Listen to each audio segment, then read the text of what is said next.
Good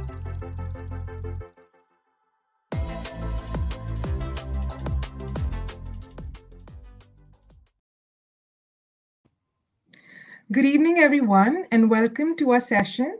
I'm Dr. Anushka Amlani, and on behalf of Voice of Healthcare, I welcome all of you to our second session of National Virtual Roundtable on National Anemia Awareness Day. The theme for this initiative is Advancing Hematological Health and Navigating Rare Disorders and National Initiatives. This is a 10-day-long campaign which began from 21st of March and will last until 31st of March. We focus on spreading awareness about anemia and advancing hematological health. The prime focus for today's session is going to be on understanding the significance and impact of anemia, Mukt Bharat initiative, and National Anemia Awareness Day from a government's lens. We'll also be exploring the diversity of anemia and understanding and highlighting the rare disorders. Our esteemed panelists will be discussing about various signs and symptoms and advanced diagnostic approaches for anemia and navigating treatment strategies. This theme aims to provide a comprehensive understanding of various types of anemias. And now I would like to introduce our esteemed panelists for today. Srimati Priyanka Das, I.A.S, Mission Director, National Health Mission, Madhya Pradesh. Dr. Padmaja Lokireddy, Clinical Hematologist, Hemato Oncologist, and Bone Marrow Transplant Specialist at Apollo Hospitals, Hyderabad. Welcome, ma'am. Hello. Dr. Nishit, Senior Consultant Hematologist at Fortis Hospitals, Bangalore. Welcome, sir. Dr. M. Joseph John, Professor, Clinical Hematology, CMC, Ludhiana. Welcome, sir. Dr. D.S.K. Sahitya, Consultant Hematology, Hemato-Oncologist, and Blood and Marrow Transplantation, Medicover Hospitals, Visakhapatnam. Good afternoon and welcome to our session. It's a pleasure to have you today, and thank you for taking our time from your busy schedules. I'll quickly move on to the panel discussion. My very first question is to Dr. Padmaja. Ma'am, can you please shed light on distinguishing signs and symptoms of different types of anemia and how the advancements of diagnostic approaches in the recent times has contributed for accurate and timely diagnosis of the disease? Okay. So thank you, Anushka. This is different types of anemia. All anemias present most of the time with a similar symptoms, with a broad spectrum of symptoms of anemia being tiredness, inability to do the work, looking pale, and having palpitations like thumping of their heart, or sometimes they're unable to do things. If the anemia is very bad, that people can have leg swellings, the swollen legs, and they can present with chest discomforts. So the anemia is so generic, people can present to different consultants. They can present it to a cardiologist or a general physician, or they can present to a neurologist because of the severe headache. So it is very non-specific. And the first and most important thing is to do a CBC, a blood test, to confirm that they've got a low hemoglobin, confirming anemia. And when you came to ask me the question about different types of anemia, how do we differentiate? So there are multiple variables. One commonest thing which we are aiming to target in Mukt Bharat is a common nutritional anemia to overcome this. Which common causes are iron deficiency and B12 deficiency. Iron deficiency is so common in a young ladies who are having, heavy periods, or they're not taking enough due to the the family burden and the work, what they're doing. So ignoring their health. So, and the B12 deficiency is more common in vegetarians. So these two things, it's very easy to diagnose somebody with a low hemoglobin. They should just go and do the tests which are widely available now. A test called iron profile, looking at your iron levels in the blood, and ferritin, and the B12 levels. Once you confirm that these are normal, then you move away to find rare causes. So these are the new the diagnostic tests which are easily available to confirm nutritional deficiency before we move on to find out what are the other causes. Sometimes it's important to know There are some disease spectrums like low hemoglobin with a back pain in an elderly patient, or low hemoglobin with a kidney failure. There are certain things one has to think about, or low hemoglobin with a jaundice. So this could be something like a breaking down of red cells, or they are not making. So one is a common thing, a nutritional, and the next thing what they have to see is there is a blood loss, or they're breaking down, jaundice with anemia, or losing in the gut like a black colored motions, all these kind of things. Once we cross this level, we're talking about, is the bone marrow not working, is it not just the hemoglobin, or our platelets are also low, or is it some kind of malignancy, is the patient losing weight, do we need to investigate further and speak to a hematologist to find out the cause of anemia. And then coming to the rarer causes, how do we diagnose a rarer diagnosis for anemia is by ruling out a common things in first place and coming to the cascade of investigations to find a rarer causes like aplastic anemia, myelodysplastic syndrome, all these by doing a bone marrow test. And the other thing is genetic diseases like thalassemia. A lot of times you have a family history. And how do we prevent? The last question you asked me is how do we early diagnosis and prevention? The first thing is foremost simple blood test called CBC to confirm hemoglobin being low and confirming anemia.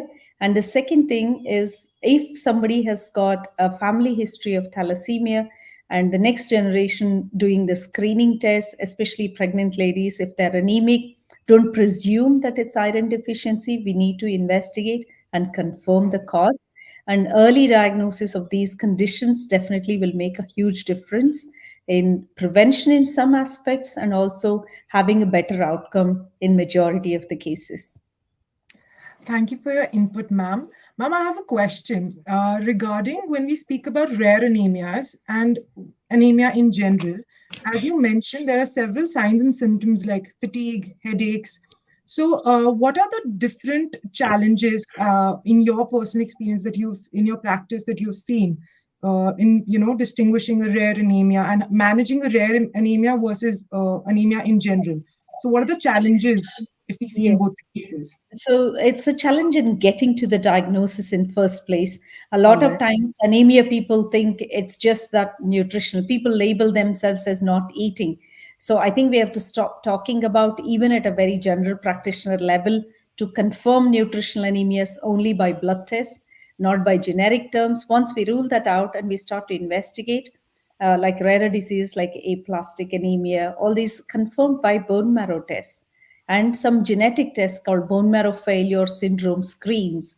Thereby, you would find, especially in a pediatric patients, all these rarer diseases are diagnosed by coming towards the end of the diagnostic cascade, ruling out the common causes one would find by means of bone marrow test and certain other genetic tests. Thank you, ma'am. Thank you so much for your insight. Thank you. Moving forward, my next question is to Dr. Joseph. So, in context of advancing hematological care, what efforts have been currently taken in with regards to aplastic anemia? Yeah. So aplastic anemia is one section of anemias, as we say, where it is not only the hemoglobin. I mean, just for the general audience, we look at blood into three different types of cells, and then there is fluid. And in the cells, we have the red blood cells, the white blood cells, and the platelets.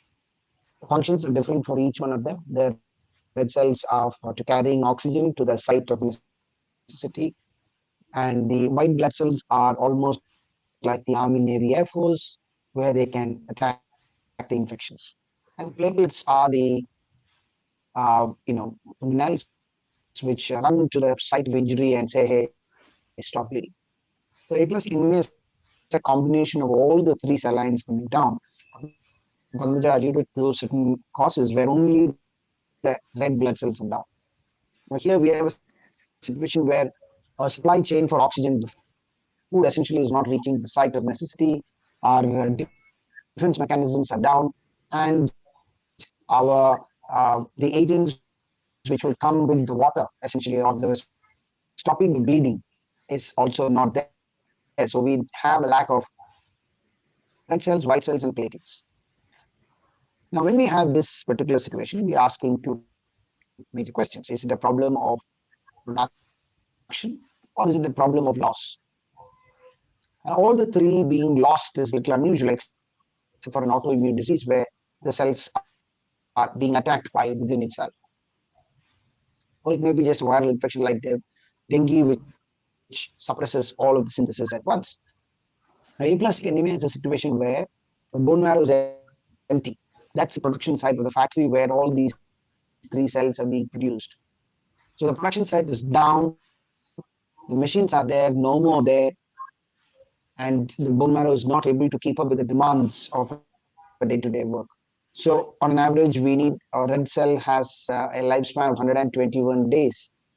So once a red cell is produced, it goes on to 121 days, and only 1% is approximately replenished every day.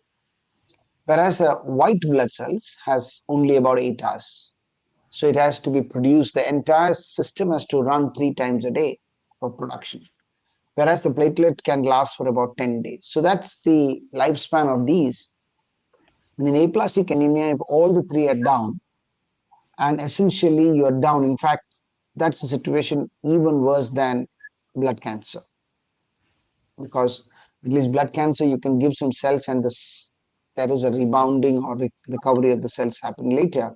Here it is essentially down. So the treatment is essentially attacking the villains. The villain here is an infective agent which has triggered off an immune system which attacks its own stem cells, which had the potential to produce all these three different uh, cell lines which we needed, and that is down. So the treatment is essentially, we say, immunosuppression, which is cyclosporin tablets, danazol, stanozolol, etc. And the definitive treatment is only bone marrow transplant.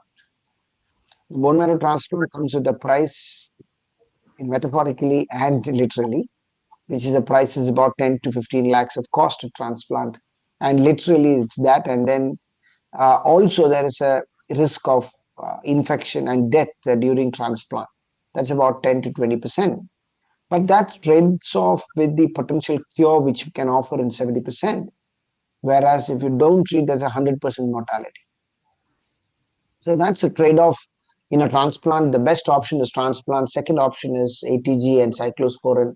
There's an injection called ATG which is derived from the horse, and other is tablet cyclosporin. The measures in India which has been taken is fantastic, I would say.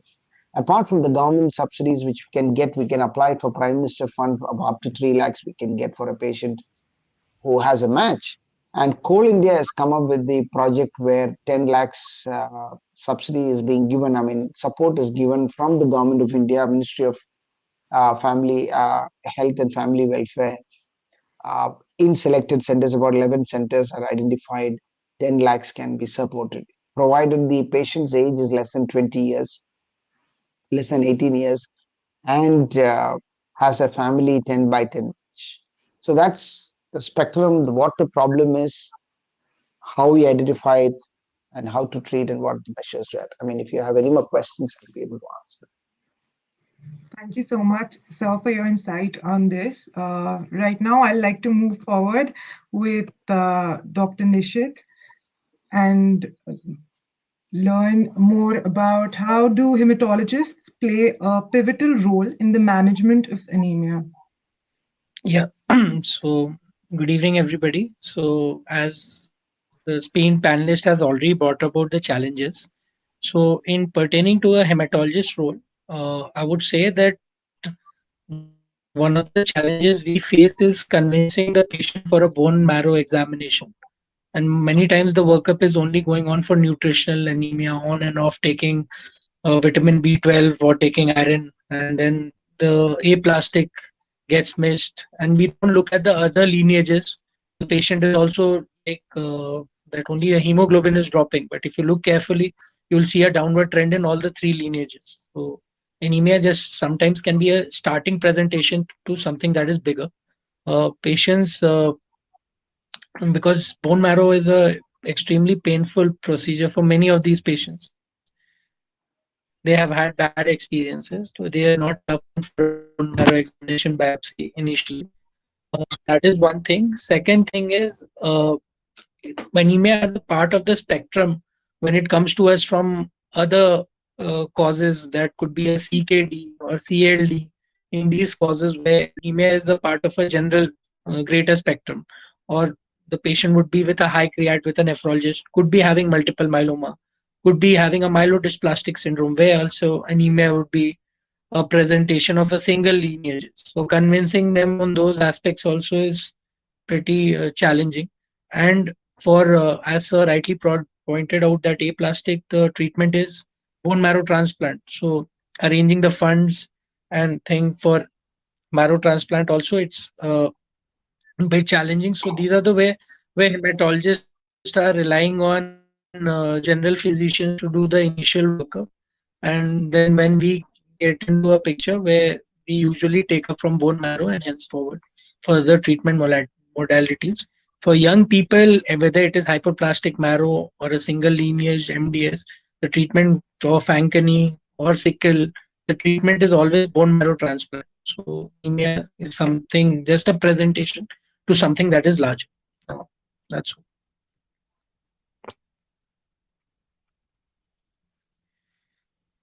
Thank you, sir, for your contribution. I do have a question that goes both to Dr. Nishit and Dr. Joseph. Aplastic anemia has three different phases. So, what are the challenges in like diagnosing the three phases and how to go about it? Is there any particular diagnostic advancement that has been made in the recent times that has added to diagnose the early symptoms of this condition? Dr. Joseph, sir, you can take over this first. Yeah, so see, look, we have a problem of three cell lines: the red cells, white cells, and the platelets. When the red cells are down, it is not that it comes in sequence. It can come all of a sudden together, or it can come over a period of time, and we cannot say which comes first. So when the HP is down, patients will be breathless, increased tiredness, fatigue, look pale, combined with history of fever. That's because the WBCs are down. They may present with infection or cough. Third is when platelets are down, they may have bleeding symptoms. They may come with red spots in the hands, bleeding from the nose, bleeding from the mouth, requiring frequent blood transfusions.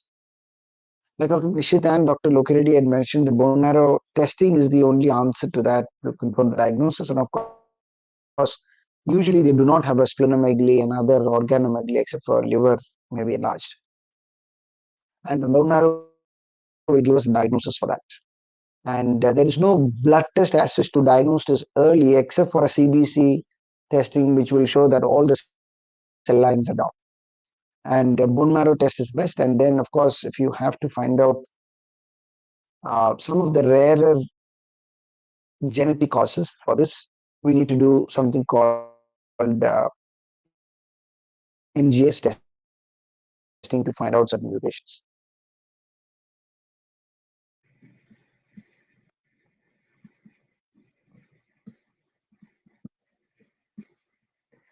Thank you so much, sir. Moving forward, my next question is to Dr. DSK Sahitya. Ma'am, what are the challenges encountered by hemato-oncologist while treating anemia? Hi, good evening, everyone.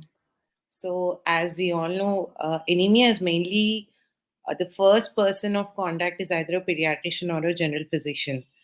And although few of them are educated in the workup for anemia, what I see in my personal practice is most of them are given a transfusion before evaluating. So even finding out the cause, and then they refer to you post transfusion to find out or treat the cause of anemia. So even simple causes like iron deficiency, if we send post transfusion, it's very difficult to interpret the values. What we have is simply MCV, and we go by it and we give a trial of this thing. So I think educating physicians and pediatricians is treatment of anemia is just not a simple blood transfusion. Whereas they need to first send off samples, especially in pediatrics if they have thalassemia major. they'll be on monthly transfusions, and we might not make a diagnosis of thalassemia major on these patients, except we send a genetic sequencing. And most of the cases I do see which can be easily managed with IV irons or oral irons, because of an emergency surgery or an elective surgery which is posted a bit early, they do get a lot of transfusions, and we see a lot of transfusion reactions. And some of these patients ended up dying. So, what I generally tell to the primary physicians is, first and foremost, find out what's the cause of anemia, and then if needed, you can transfuse them once you have a cause of anemia. Until then, just hold off on the transfusions until and unless they're really symptomatic. Thank you.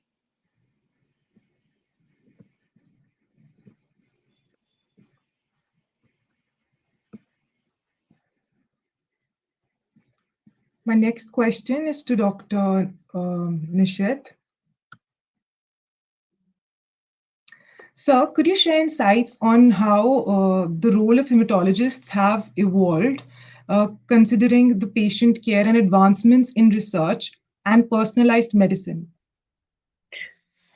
So the role of hematologist has advanced in terms of bone marrow transplant. Now, mm, mm, whether it is aplastic or whether it is thal, so that uh, from taking only mud donors in thal to taking familial match donors to taking even haplothal.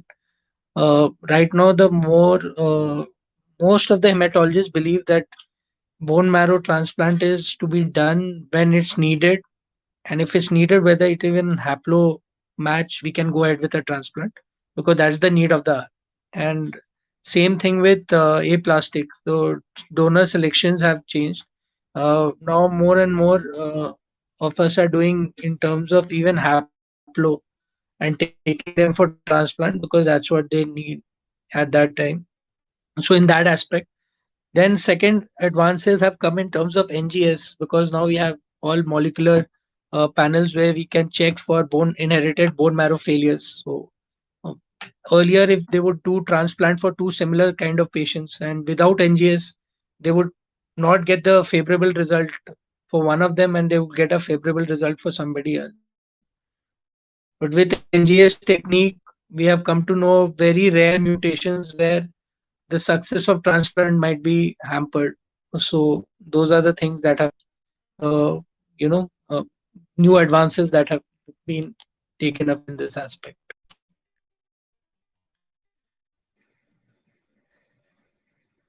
Thank you so much, sir. I would now request my backend team to connect with Srimati Priyanka Das.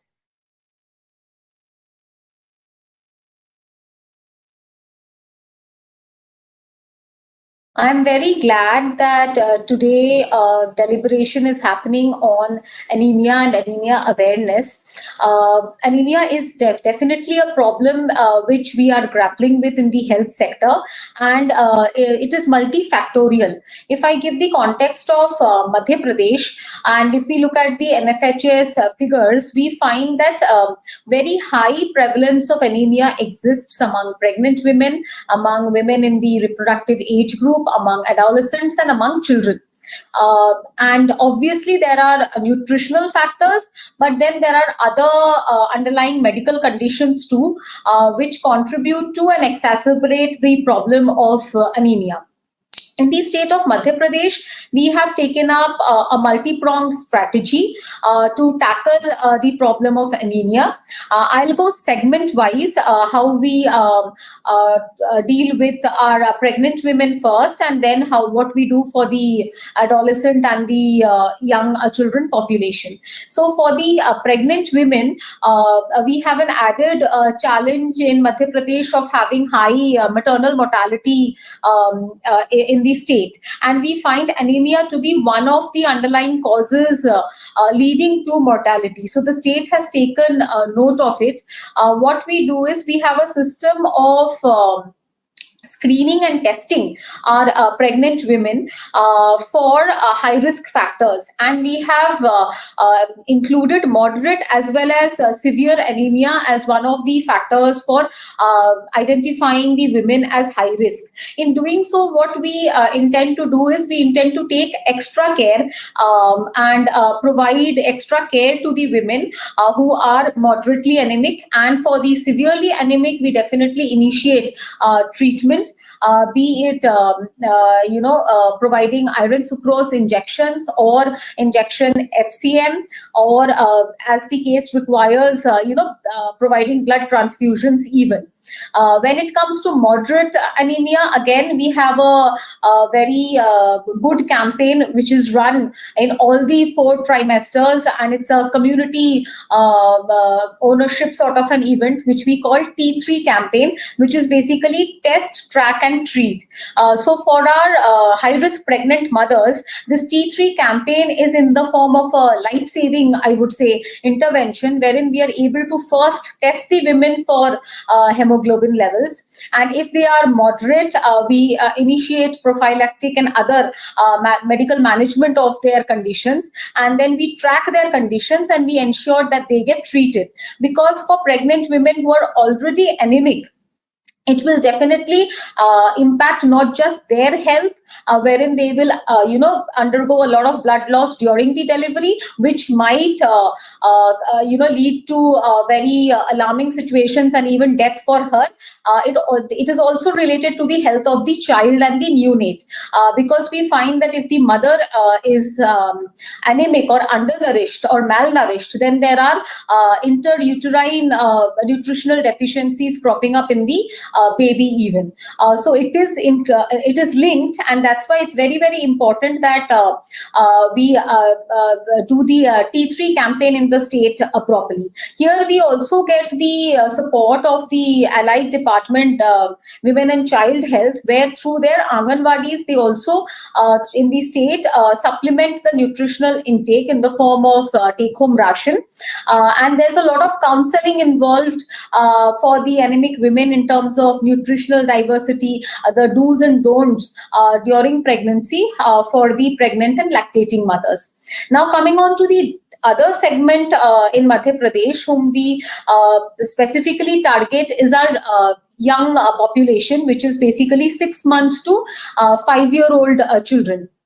In the state of Madhya Pradesh, we have a system or a campaign which we called Dastak Abhiyan, which literally means knocking the doors of everyone in the community. This we do once a year. This is in the form of a baseline survey for the child health. There are a host of other parameters which we check. We check the child for not just weight and anemia, but we also check the child for other developmental deficiencies, other deformities, and there's a whole lot of checklist. But over the years, a lot of importance is given to anemic screening. Here I would like to mention a recent initiative which the state has done. Earlier, anemia screening in the community was left to color scale matching, which was not a very accurate way of determining the anemic levels of the children or the population. Of late, the state of Madhya Pradesh has procured digital hemoglobinometers, which gives accurate reading, and it is recorded in a monitoring tool which we call Dastak monitoring tool. The past 2 years, the state has universally screened more than 60 lakh children, and we have tracked and found out who are severely anemic. We have put them on treatment, and I'm happy to share that out of the severely anemic, 50% people have recovered. Now they are no longer anemic. So this is a big success story for the state of Madhya Pradesh. And through the Anemia Mukt Bharat Abhiyan, which is launched by the state, we definitely do a lot of counseling. There is the parallel Eat Right movement, wherein we have the Eat Right toolkit, wherein not just to anemic people, but to population in general, through our wellness sessions, we inculcate what is good for diet, what does a wholesome diet mean. It need not be expensive stuff. What is easily available in the community can also lead to nutritional diversity. So all these information and these small behavior changes and nudges are done through the Eat Right movement and the Anemia Mukt Bharat Abhiyan. Another very pertinent and non-nutritional factor for anemia is in the state we also have a lot of incidence of sickle cell anemia, which is again a different sort of a problem. But recently the government of India has launched the National Sickle Cell Mission, through which again we are doing community screening and we are checking people in the tribal population, specifically in the tribal blocks, for this particular kind of anemia and hemoglobinopathy. And if we find that the patient is a carrier or a trait, then we offer counseling. If we find that the person is diseased and has sickle cell anemia, then we initiate them on treatment. So this is another work which is being done quite seriously in the state of Madhya Pradesh. Apart from that, we are also, because see, a lot of diseases are parallelly linked and they have some sort of connection with anemia or the overall health condition of the people. So TB, again, tuberculosis has a deep link with nutritional status. We try to track all the identified TB patients and see that their nutritional intake is proper. We have again campaign wherein we offer food baskets to the diagnosed TB patients, so that additional nutrition is provided to those patients. So I would say in this fashion in the state, through different interventions and through different strategies, we are trying to tackle the condition of anemia. On the side of infrastructure upgradation, because see, all these problems of anemia would require a very strong blood bank, very strong blood storage units, so that the patients which require transfusion should be able to avail the facility free of cost at the government setup. So from last year onwards, we've started a blood bank strengthening and modernization campaign, wherein we are trying to augment the capacity of our blood bank, initiate more blood donation. We have installed component separators so that we are able to separate the factors, and based on the requirement, the factors can be given to the patients. So even on the infrastructure side, the state has paid attention and is trying to cater to the needs of the population. Thank you. Thank you so much, ma'am, for your detailed insight about the government initiatives in the state of Madhya Pradesh. Thank you so much for joining the panel discussion. Moving forward, I would like to ask a question to Dr. Joseph. So how does aplastic anemia affect pregnancy and childbirth? What are the precautions that can be taken for pregnant individuals with this condition? Yeah. So if the patient is already diagnosed to have aplastic anemia, the recommendation is that avoid pregnancy as far as possible. Now comes the situation, the patient's family, then the only situation we can say is that treat for aplastic anemia and then attempt the pregnancy. Now, if the patient has gotten pregnant while and then comes to a diagnosis of aplastic anemia, is an extremely challenging situation. Often they go into spontaneous abortion because the body would not have enough material to, the defense mechanisms won't be there to sustain the baby there. So if the patient is stable and non-severe aplastic anemia, got pregnant, first 3 months we won't be able to give any specific medicines, and we'll have to manage her conservatively at that point. And after 3 months, we may have to attempt some treatment. It's going to be extremely challenging. Best to avoid rather than manage it while pregnancy.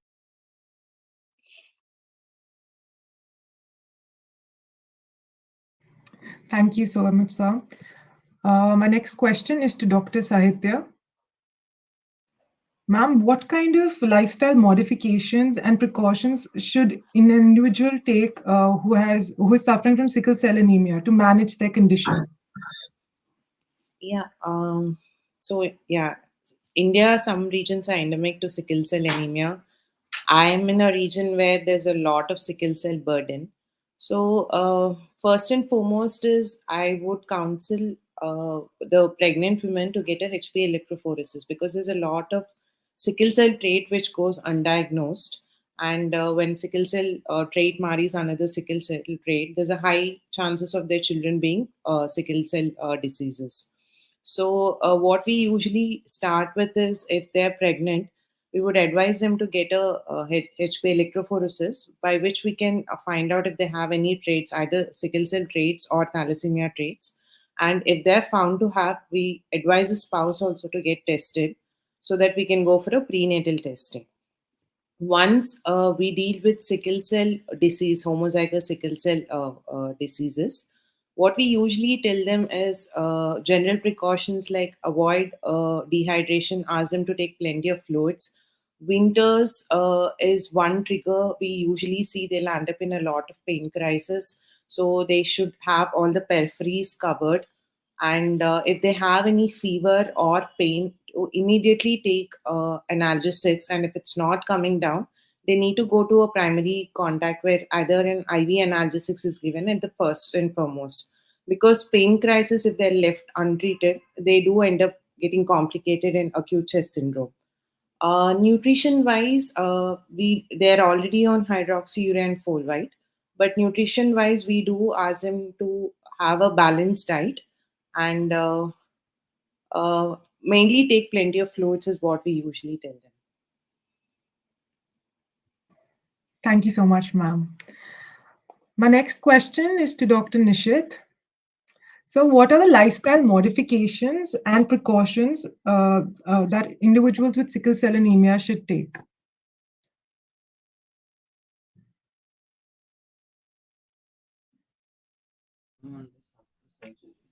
Sorry, your question got disconnected. So, my question was, what are the lifestyle modifications or, in general, the precautions that an individual suffering from sickle cell anemia should take? So, as ma'am rightly pointed out, the lifestyle modifications, the patient has to be alert all the time. Usually, should carry with themselves the notebook or something when did they last take transfusions. Because what happens when these patients they are living alone and they come to the hospital in a single setting where there are no attenders with them, a lot of time is again wasted in diagnosing the patient. Like, what is the patient is having acute chest syndrome and complete respiratory distress, and that will not be the first line of thought that the patient is could be having sickle cell. And when you take detailed history that to find out again when the patient is stabilized to a bit, that look, the patient already has been diagnosed with sickle or is already on a treatment with sickle. So that is one thing. To hydrate themselves, drink a lot of water, because dehydration is one of the precipitating factors for acute complications. That is, and to keep a hemoglobin between 9 to 10. So that is what we prefer to keep HB. So keep frequently monitoring such patients.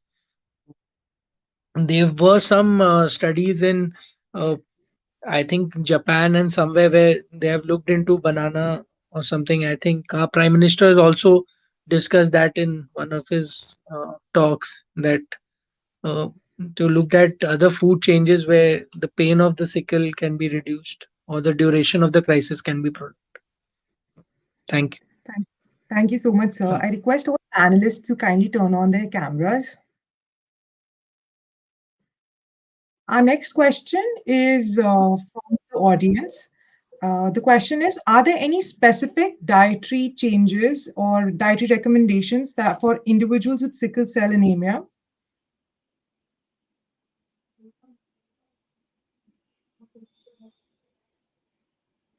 Dr. Joseph, would you like to answer this question?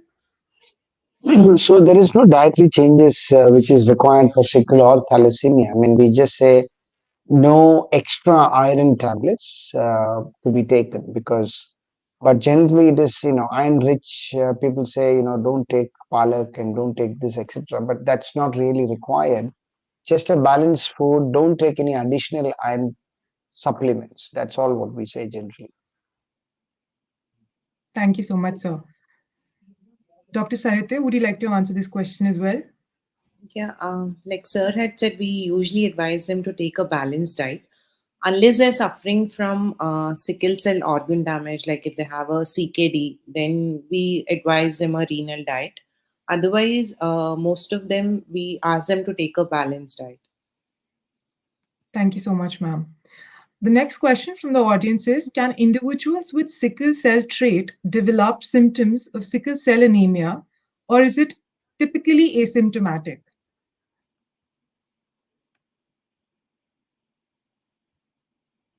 So, Dr. Nishit? yeah. Yes, ma'am, you can go with it. Yeah. So most of the sickle cell traits are asymptomatic, although they might have a hemoglobin slightly on the lower side compared to normal individuals. They're not as symptomatic as sickle cell anemia. There are rare cases of papillary necrosis with sickle cell trait, but otherwise they're mostly asymptomatic. Thank you so much, ma'am. Dr. Nishit, would you like to add to what ma'am just shared? Yeah, so as ma'am rightly pointed out, the most of the patients are asymptomatic, but they have known to develop few crisis-like situations in a prolonged period of life. Once or twice, a patient has developed a crisis, so that can happen. But trade generally tend to do be asymptomatic. They do not. Uh, One such patient which I had was diagnosed as sickle cell trait, but during pregnancy, she, for whatever reasons, developed more complications than a normal sickle cell patient would. So maybe she was dehydrated and whatever might have been the reason. So that is one of the situation can happen, but the episodes are very rare and minimal. Thank you so much, sir. Now, before we conclude our session for today, I request our panelists to share the concluding remarks and a message for all our viewers. Dr. John, would you like to go first? Yeah, so basically understand that this anemia is a vexing problem, and that is about 60% of our women are affected with iron deficiency anemia at least. And then the other issue we didn't discuss, but we must understand and take cognizance of is thalassemia carrier state, and having to check that prior to the wedding, and so that you can avoid marrying a thalassemia minor. Two minors should not get married. So that's the crux of the message we can take across in terms of prevention of this anemia and taking a balanced diet to prevent iron deficiency anemia. We talked about sickle cell, and that sickle cell belt, especially Madhya Pradesh, is a very important aspect to cover, and that has been discussed in detail. We talked about aplastic anemia, and of course, all I can say is that anemia is a condition which is ubiquitous, and we must tackle it together. And there are various efforts being done, and I'm happy about it. Thank you so much, sir. Dr. Nishit?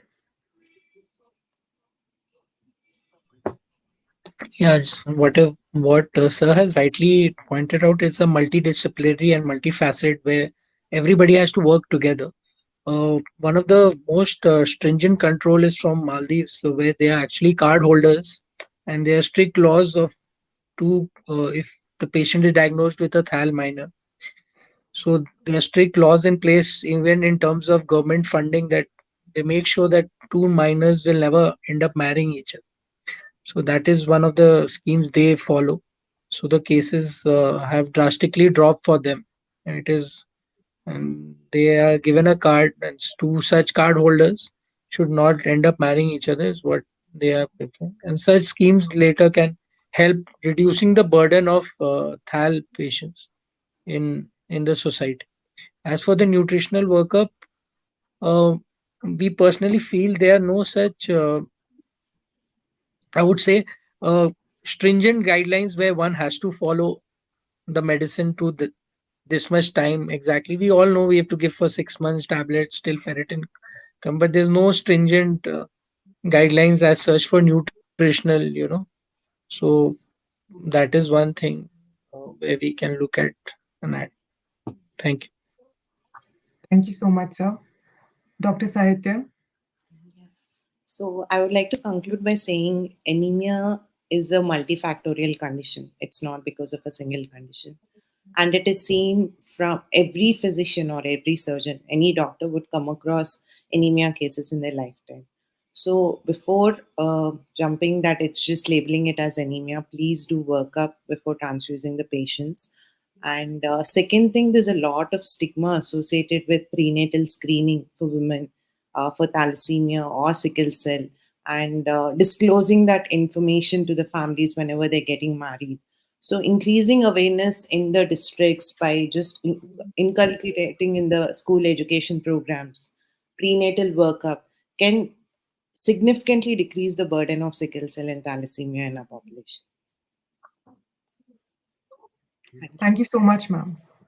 I once again would like to thank all our esteemed panelists for this insightful discussion and your valuable time. I would also like to thank our viewers. Thank you for joining us today, and stay tuned for the next session tomorrow, same time. Have an amazing rest of your day. Thank you. Thank you. Thank you.